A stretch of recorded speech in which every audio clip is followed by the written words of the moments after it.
नमस्कार, आप देख रहे हैं न्यूज 24। आपके साथ मैं हूं अपूर्व मिश्रा।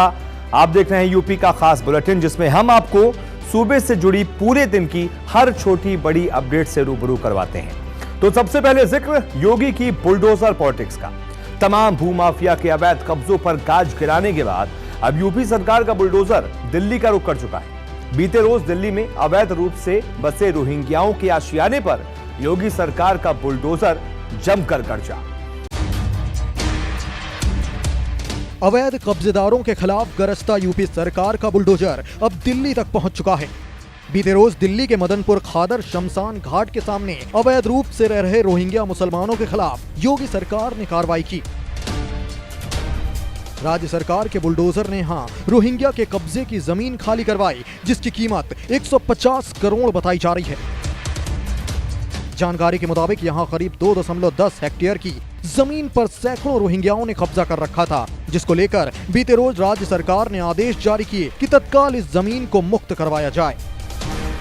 स्थानीय प्रशासन योगी सरकार के आदेश के मुताबिक बुलडोजर के जरिए पूरी जमीन को रोहिंग्या से कब्जा मुक्त करवाने पहुंचा।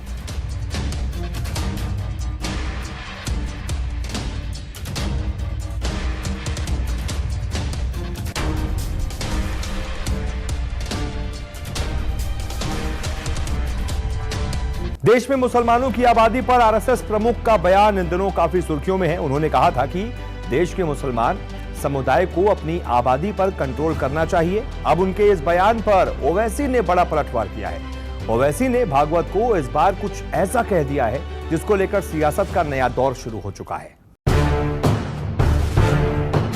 आरएसएस अध्यक्ष मोहन भागवत ने 2 दिन पहले देश में बढ़ती मुस्लिम आबादी पर अपनी चिंता जताई थी।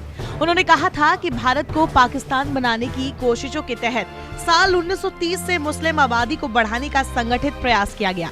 अब भला मुसलमानों की बात हो और AIMIM चीफ असदुद्दीन ओवैसी कैसे चुप रह सकते थे, वो भी तब जब टिप्पणी करने वाला कोई और नहीं खुद आरएसएस के अध्यक्ष भागवत हो। तो ओवैसी ने भी पलटवार किया और तगड़ा पलटवार किया। ओवैसी का कहना है कि आरएसएस के पास जीरो दिमाग है और मुसलमानों से नफरत 100% है। दरअसल ओवैसी ने शुक्रवार को अपने ट्विटर अकाउंट पर लगातार 2 ट्वीट कर मोहन भागवत पर तीखा प्रहार किया है। पहले ट्वीट में उन्होंने लिखा, आरएसएस के भागवत का कहना है कि 1930 से मुस्लिम आबादी बढ़ाने के लिए संगठित प्रयास किया जा रहा है। अगर हमारा डीएनए एक ही है तो हम गिनती क्यों कर रहे हैं। भारतीय मुस्लिम जनसंख्या वृद्धि दर में 1950 से 2011 के बीच सबसे तेज गिरावट देखी गई है। संघ के पास जीरो ब्रेन है, 100% मुसलमानों से नफरत है। ओवैसी यही नहीं रुके। दूसरे ट्वीट में उन्होंने लिखा, मुस्लिमों से नफरत करने की आरएसएस की आदत रही है। ऐसा कर वो समाज में जहर घोल रहा है। इस महीने की शुरुआत में मोहन भागवत ने कहा था कि हम सब एक हैं। इस बयान ने उनके समर्थकों को बहुत परेशान किया होगा, इसीलिए उन्हें फिर मुसलमानों को नीचा दिखाने और झूठ बोलने की ओर लौटना पड़ा। आधुनिक भारत में हिंदुत्व का कोई स्थान नहीं होना चाहिए। चलिए अब जरा आपको मोहन भागवत का वो बयान भी सुना देते हैं जिसमें उन्होंने कहा था कि भारत को पाकिस्तान बनाने और अपना प्रभुत्व स्थापित करने के उद्देश्य से 1930 से मुस्लिम आबादी को बढ़ाने का एक संगठित प्रयास किया गया। इसकी योजना पंजाब, सिंध, असम और बंगाल के लिए बनाई गई थी और ये कुछ हद तक सफल भी हुई। तो 1930 से योजनाबद्ध रीति से और मुसलमानों की संख्या बढ़ाने के प्रयास हुए।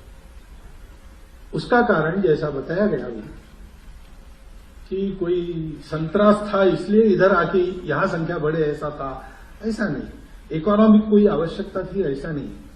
एक योजनाबद्ध ऐसा विचार था कि जनसंख्या बढ़ाएंगे, अपना प्रभुत्व, अपना वर्चस्व स्थापित करेंगे और फिर इस देश को पाकिस्तान बनाएंगे।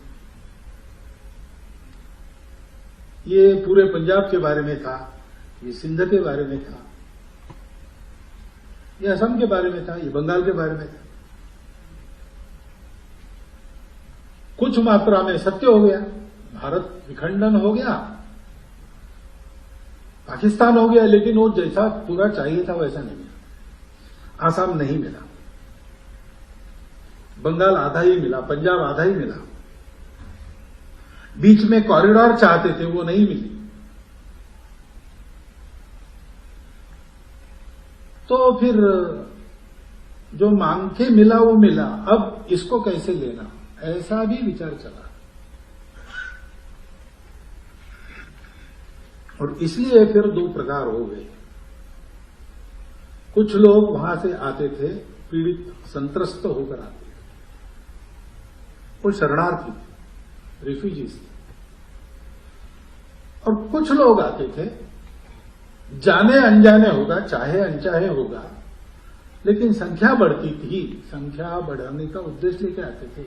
वो संख्या बढ़े इसलिए उनको सहायता भी होती थी, होती है आज भी।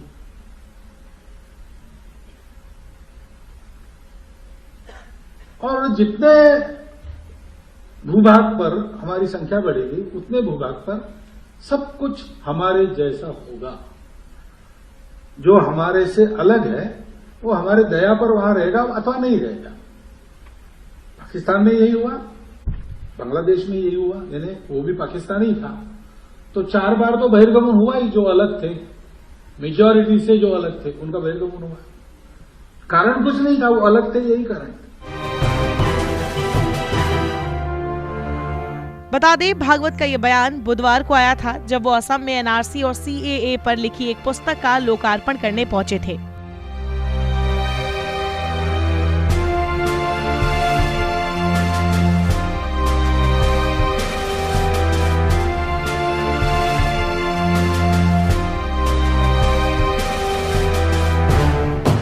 हालांकि इन दोनों राजनेताओं के लिए ऐसे बयान कुछ नए नहीं है।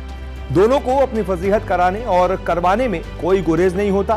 खैर चलिए आगे बढ़ते हैं। देश में बहुचर्चित पेगासस मामले पर राहुल गांधी ने प्रतिक्रिया दी है। राहुल ने इस मामले को लेकर सरकार को निशाने पर लिया है। बयान सुनाते हैं आपको। पेगासस जो है, इसको लोग सॉफ्टवेयर कहते हैं, स्नूपिंग सॉफ्टवेयर कहते हैं। ये हथियार है। इजरायली सरकार इसको हथियार का क्लासिफिकेशन देती है और ये हथियार आतंकवादियों के खिलाफ, क्रिमिनल्स के खिलाफ यूज किया जाता है। हमारे प्रधानमंत्री ने और होम मिनिस्टर ने इस हथियार को हिंदुस्तान के इंस्टीट्यूशंस के खिलाफ, हिंदुस्तान के लोकतंत्र के खिलाफ इसका प्रयोग किया। मेरा फोन टैप किया, ये मेरी प्राइवेसी का मामला नहीं है, ये राहुल गांधी की प्राइवेसी का मामला नहीं है। मैं विपक्ष का एक नेता हूं, मैं जनता की आवाज उठाता हूं। ये उस पर आक्रमण है, ये जनता की आवाज पर आक्रमण है। सुप्रीम कोर्ट पे पेगासस का प्रयोग किया गया। राफेल का जो इन्वेस्टिगेशन है उसको रोकने के लिए पेगासस का प्रयोग किया गया। तो नरेंद्र मोदी जी ने इस हथियार को हमारे देश के खिलाफ यूज किया है और इसके लिए सिर्फ एक शब्द है, रीजन। होम मिनिस्टर को इस्तीफा देना चाहिए और judicial inquiry, supreme court inquiry Narendra Modi पे होनी चाहिए, क्योंकि इस पेगासस को का ऑथराइजेशन और कोई कर नहीं सकता है। इस पेगासस का ऑथराइजेशन प्रधानमंत्री और होम मिनिस्टर कर सकते हैं। आपके कोई सवाल? वहीं इस मसले को समाजवादी पार्टी ने भी आड़े हाथों लिया है। समाजवादी पार्टी प्रवक्ता सुनील यादव ने पेगासस मामले को लेकर सरकार पर तीखे तंज कसे हैं। देखिए, उत्तर प्रदेश में चुनाव आ गए हैं, सभी दल अपना अपना काम कर रहे हैं, लेकिन उत्तर प्रदेश अगर किसी ने बर्बाद किया है तो बीजेपी ने बर्बाद किया है। उत्तर प्रदेश की सड़कों पर बेरोजगार नौजवान लाठी खाते नजर आ जाएंगे, बहन बेटियां सुरक्षित नहीं हैं, किसान परेशान है, हर वर्ग के लोग परेशान हैं। अगर उन्हें सच में कोई न्याय दिला सकता है तो समाजवादी पार्टी, और समाजवादी पार्टी 2022 में भारतीय जनता पार्टी का सफाया करने जा रही है। बीजेपी उत्तर प्रदेश में 50 सीट के अंदर रहेगी। सर, आज राज्यसभा के अंदर जब पेगासस के ऊपर सवाल पूछे गए तो आईटी मिनिस्टर अश्विनी वैष्णव जब अपनी फाइल उस पर जवाब देने लगे तो उसी में टीएमसी के एक सांसद हैं शांतनु सिंह, उन्होंने उसको फाइल को छीन लिया, जिसके बाद हरदीप सिंह पुरी से भी उनकी कुछ कहा सुनी हुई। देखिए, अब लोकसभा और राज्यसभा में जितना झूठ बोला जा रहा है बीजेपी की सरकार में, अब तो उन सदनों की भी मर्यादा खत्म कर रहे हैं। कभी आप बोल देंगे कि इस देश में बिना ऑक्सीजन के कोई मौत ही नहीं हुई है, तो अब जासूसी में पता नहीं क्या बोल देते। तो लगातार देश को गुमराह किया जा रहा है। उन सदनों में भी झूठ बोला जा रहा है जिन सदनों पर पूरे देश की निगाह होती है, जहां से देश का भविष्य तय होता है, किसानों का भविष्य तय होना होता है, देश की अर्थव्यवस्था तय होनी होती है कि देश किस दिशा में जाएगा ये तय होगा। देश केवल झूठी दिशा में जा रहा है, इसलिए आपको ये दृश्य देखने को मिला है। सर, किसानों ने अपना आंदोलन और तेज करने के लिए आज जंतर मंतर पर किसान संसद की शुरुआत करी। किसान वहां पे इकट्ठा हुए, उन्होंने अपनी बातें कही। देखिए, किसान लगातार बीजेपी सरकार में अपने आप को अपमानित महसूस कर रहा है, ठगा महसूस कर रहा है। भाजपा के लोग कभी किसानों को आतंकवादी कह देंगे, कभी खालिस्तानी कह देंगे। मीनाक्षी लेखी ने कह दिया कि मवाली हैं। अगर भाजपा को देश का अन्नदाता मवाली लगता है तो उसी का पैदा किया क्यों खाते हैं आप बंद कर दीजिए सब कुछ खाना। जिसके पास 2 बिस्वे खेती नहीं है वो देश के अन्नदाता को मवाली बोल रहा है, इससे ज्यादा शर्म की बात क्या हो सकती है। भारतीय जनता पार्टी का असली चेहरा यही है। पेगासस के ऊपर लगातार जो बात चल रही है उसी को लेकर आज अश्विनी वैष्णव ने कहा। अश्विनी वैष्णव का कहना यह है कि सत्र से एक दिन पहले एक वेब पोर्टल इस तरीके की खबरें लाता है और उसको पब्लिश कर देता है, जबकि उसकी ऑथेंटिसिटी भी अभी चेक नहीं हुई है। तो अपने आप में ये इत्तेफाक नहीं, जबकि सोची समझी साजिश हो सकती है। देखिए, साजिश कुछ नहीं है। मुझे लगता है जासूसी करना, किसी के लिए मुखबिरी करना, ये भारतीय जनता पार्टी के डीएनए में है। इनके पुरखे जो हैं वो क्रांतिकारियों की मुखबिरी करते थे, अंग्रेजों के लिए काम करते थे, लिखित में दस्तावेज हैं, तो उन्हीं के वंशज हैं ये लोग जो क्रांतिकारियों की मुखबिरी करते थे। जासूसी करना इनका पुराना इतिहास है, क्या ये कोई नया इतिहास नहीं है। लेकिन कभी किसी एक के खिलाफ जासूसी कराते थे, अब बड़े पैमाने में पत्रकारों की भी जासूसी हो रही, विपक्ष के लोगों की जासूसी हो रही, व्यापारियों की, उद्योगपतियों की जासूसी हो रही है। यहाँ तक लोग कह रहे हैं कि खुद के नेताओं की भी जासूसी करा रहे हैं। तो ये संविधान के खिलाफ है। जो निजता का अधिकार है वो छीन रहे हैं ये भारतीय जनता पार्टी के लोग। सर, पेगासस के ऊपर यही जो इल्जाम है ममता बनर्जी ने भी लगाया। ममता बनर्जी ने कहा कि उनके फोन को भी टैप किया गया, उनके ऊपर भी नजर रखी गई स्पाईवेयर के जरिए, और उनके और प्रशांत किशोर के बीच जो भी बातें हुई उसको लीक करवाया गया। देखिए, अगर ममता बनर्जी जी ने जो आरोप लगाया है, किसी मुख्यमंत्री की बातें सुनना, उनके फोन सुनना, उनकी जासूसी कराना, तो फिर कौन सुरक्षित होगा। आप सोचिए, अगर बंगाल की मुख्यमंत्री सुरक्षित नहीं है तो कौन विपक्ष का नेता सुरक्षित हो सकता है। तो इससे बड़ा अपराध और घिनौना काम जो बीजेपी ने किया है, इससे ज्यादा कुछ नहीं हो सकता है। और आप जासूसी करा के भी क्या कर लिए, बंगाल में नहीं जीत पाए तो आप कितनी जासूसी कराओ। अब जिन जिन राज्यों में चुनाव होंगे, खासतौर से उत्तर प्रदेश से भारतीय जनता पार्टी का सुपड़ा साफ होना शुरू होगा और 24 आते आते इस देश से भारतीय जनता पार्टी किसी भी राज्य में सरकार में। चुनाव के मद्देनजर हर दल की कोशिश यही है कि विरोधियों को किसी तरीके से निशाने पर लिया जाए। ओवैसी की तीखी बयानबाजी को अब बीजेपी नेता संगीत सोम ने आड़े हाथों लिया है और AIA-MIM चीफ को खुली चुनौती दे डाली। पूरा वाकया इस रिपोर्ट में देखिए। इस बार यूपी में होने वाले विधानसभा चुनावों को लेकर असदुद्दीन ओवैसी काफी सक्रिय हैं। बीजेपी पर लगातार हमलावर हैं। वहीं अब उनकी तमाम बयानबाजी पर संगीत सोम ने पलटवार किया है।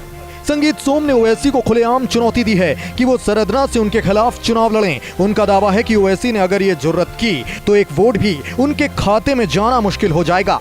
वहीं संगीत सोम ने यह भी कहा कि ओवैसी जैसे कितने नेता आए और चले गए, यूपी में आएंगे तो योगी ही। फिलहाल संगीत सोम की इस चुनौती को लेकर ओवैसी की कोई प्रतिक्रिया अब तक सामने नहीं आई है।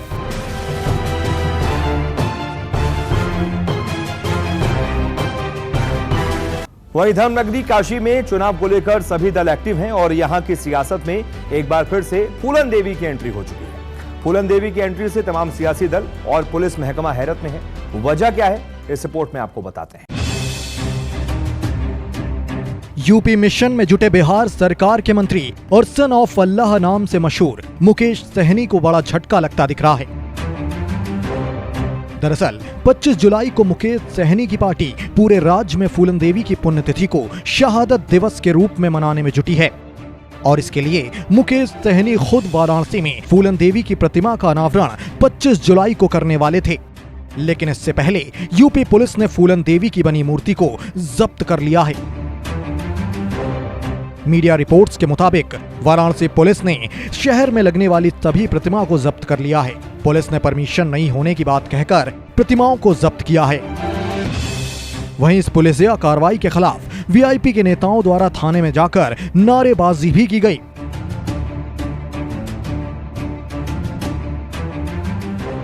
बता दें कि इससे पहले मुकेश सहनी ने फूलन देवी पर बयान देते हुए ये कहा था कि फूलन देवी की शहादत को 2 दशक होने को हैं, मगर वो हमारे विचारों और निषाद समाज के संघर्षों में अभी भी जिंदा हैं।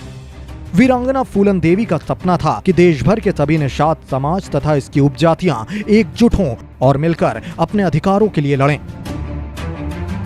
हम लोग हमेशा मानते हैं कि फूलन देवी अभी जिंदा है। हमारे सोच में, हमारे विचार में, माता बहन के संघर्ष में फूलन देवी जिंदा है। हमेशा उनको हमने अच्छे समय पे हमेशा याद किया। जहाँ पे हम लोग तकलीफ में होते तो हमेशा उनको याद करते आ रहे हैं, क्योंकि वो उन्होंने हमेशा उनका सोच था, सपना था कि पूरे भारत के निषाद मछुआरा को एक करे। उन्होंने फूलन सेना बना के पूरे भारत में उन्होंने बहुत सारा काम किया और उन्हीं के विचार पे चलते हुए हमने बिहार में भी हमने मजबूती से संघर्ष किया। हमेशा उनको बताए हुए रास्ते पे हम लोग चले, समाज को जोड़ने का हमेशा काम किया। और उसी का देन है कि आज हम बिहार सरकार हैं और आज हमारी पार्टी बिहार में एक एनडीए का हिस्सा है। दूसरी ओर एसपी कोतवाल प्रवीण सिंह ने बताया कि जिले में धारा 144 लागू है। ऐसे में वीआईपी पार्टी के लोगों के पास ना तो प्रतिमा स्थापना की कोई परमिशन है और ना ही सभा की। ऐसी स्थिति में प्रतिमा का स्थल पर रखना गलत था। पुलिस का कहना है कि ग्रामीण वहां मूर्ति नहीं लगने देना चाहते थे। इलाके के लोगों से वीआईपी पार्टी के लोगों का विवाद होता देख मूर्ति वहां से हटाकर चौकी पे ले जाई गई। संबंधित लोगों के खिलाफ उचित कानूनी कार्रवाई की जा रही है। अब बात देवरिया की। दावा है कि न्यू इंडिया चांद पर अपना वजूद स्थापित कर चुका है और इसी न्यू इंडिया में एक भारत ऐसा भी बसता है जहां की दकियानूसी सोच आज भी जीन्स पहनने पर ऐतराज करती है और किसी लड़की के जीन्स पहनने पर उसे सजाए मौत दे दी जाती है, वो भी बहुत बेरहमी के साथ। सुनने में शायद अजीब लगे, लेकिन ये स्याह सच है। देवरिया में एक युवती को उसके परिजनों ने सिर्फ इसलिए मौत के घाट उतार दिया क्योंकि उसने घर वालों की मर्जी के खिलाफ जाकर जीन्स और टॉप पहन लिया था। सिलसिलेवार तरीके से पूरी दास्तां इस रिपोर्ट में देखिए। धुंधली तस्वीरों के पीछे देवरिया गांव का वो परिवार है जिसकी बेटियों पर तमाम दकियानूसी बंदिशें हैं।